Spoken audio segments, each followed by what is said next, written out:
हो ही नहीं, तो अपनी कन्वेंशनल एरिया जो है ऑफ वॉर उसमें अपनी हेजमनी जो हम कहते हैं न्यू नॉर्म या बड़ी सुपरमेसी है, हमने कई सौ बिलियन डॉलर खर्च कर लिए हैं, वो उनकी वो मिथ जो है ना अल्लाह ताला ने बिल्कुल जमीन बोझ कर दी। लेकिन विद ऑल ह्यूमिलिटी हमें हम इसको ऑनर करेंगे तो कहा है, तो उससे फाइनली अस्सलाम वालेकुम नाज़रीन, मैं हूं वकास अजीम और आप देख रहे हैं मेरा यूट्यूब चैनल वकास अजीम रिपोर्टर के नाम से। आप इसे यूट्यूब पर सर्च कर सकते हैं, सब्सक्राइब करें, लाइक करें, दोस्तों के साथ शेयर करें। मैं इस वक्त पार्लियामेंट हाउस से सेनेट के इजलास से बराह रास्त आपसे मुखातिब हूँ, जहाँ पर पाकिस्तान के वज़ीर ख़ारजा और नायब वज़ीर आज़म सेनेटर इसहाक डार इस वक्त ऐवान से खिताब कर रहे हैं। और आज का जो उनका खिताब है उसमें उन्होंने भारत की जानिब से पाकिस्तान पर जो हमला किया है उसकी बाकायदा तौर पर एक मुफस्सल रिपोर्ट भी पेश की है। और वज़ीर ख़ारजा ने ये कहा है कि भारत की जानिब से जो बार बार ये बयानिया बनाने की कोशिश की जा रही थी कि दुनिया भारत की तरफ देखे, पाकिस्तान एक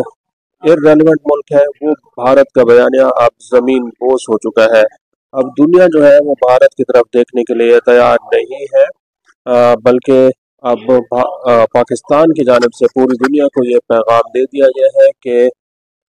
पाकिस्तान जो है वो इस खित्ते में एक बराबरी की बुनियाद वाला मुल्क है और किसी से कम मुल्क नहीं है। वज़ीर ख़ारजा इसहाक डार ने यह भी दावा किया है कि पाकिस्तान ने हिंदुस्तान के 6 फाइटर जेट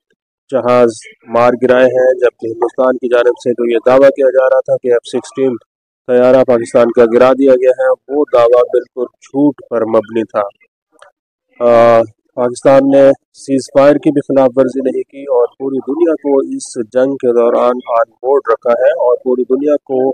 साथ लेकर ये बताया गया है कि पाकिस्तान ने सिर्फ और सिर्फ अपने दिफा में अपनी दिफाई जो पोजीशन है उसको बरकरार रखा है।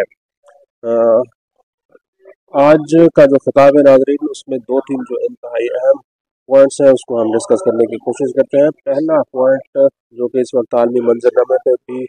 उसके ऊपर बहस हो रही है, वो ये है कि दुनिया जो है वो अब भारत से आंखें फेरती हुई दिखाई दे रही है। डोनाल्ड ट्रंप अमेरिकी सदर ने आज जो मारूफ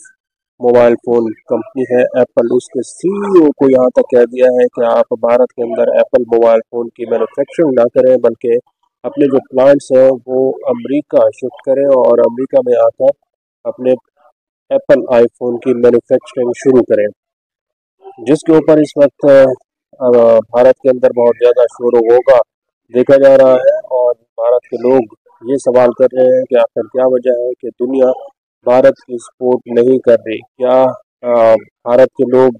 मेहनती नहीं है, या फिर दुनिया को भारत से कोई ख़तरा है, या फिर दुनिया ये समझ रही है कि भारत ही एक सुपर पावर के तौर पर, एक बहुत बड़ी मईशत के तौर पर सामने आने वाला है, तो भारत को रोकने के लिए इस तरह के इक़दाम किए जा रहे हैं। ख़ासतौर पर अमेरिका और चीन और तुर्की की जानिब से बहुत ज़्यादा तनकीद जो है वो भारत की तरफ से इन ममालिक के ऊपर की जा रही है और ये लोग ये समझ रहे हैं भारत के कि जानबूझकर भारत को दबाने की कोशिश की जा रही है। लेकिन लोग ये भी पूछ रहे हैं कि भारत के अंदर जो हालात मोदी गवर्नमेंट ने पैदा कर दिए हैं उनकी वजह से भारत को आज ये दिन देखना पड़ रहा है। खासतौर पर भारत के अंदर जो अक़लियतें हैं उनके ऊपर मज़ालिम बढ़ते हुए देखे जा रहे हैं। भारत के अंदर जो दीगर कौमियतें हैं उनके ऊपर मज़ालिम बढ़ते हैं और भारत में तासुब और नफ़रत जो है वो बहुत ज़्यादा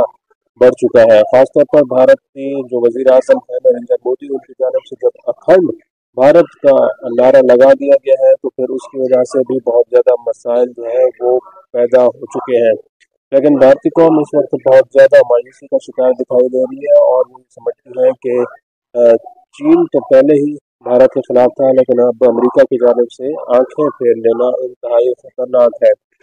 3 साल का हर साल मीडियम टर्म फ्रेमवर्क, ये नहीं 1 साल का बजट इसीलिए देता 20-13, 20-16, 20-14, 20-17, 20-15, 20-18, 20-16, 20-19, 20-17, 20-20 अब रेकॉर्ड उठा लें। It's never too late. मैं समझता हूँ कि इकोनॉमी पे सियासत नहीं होनी।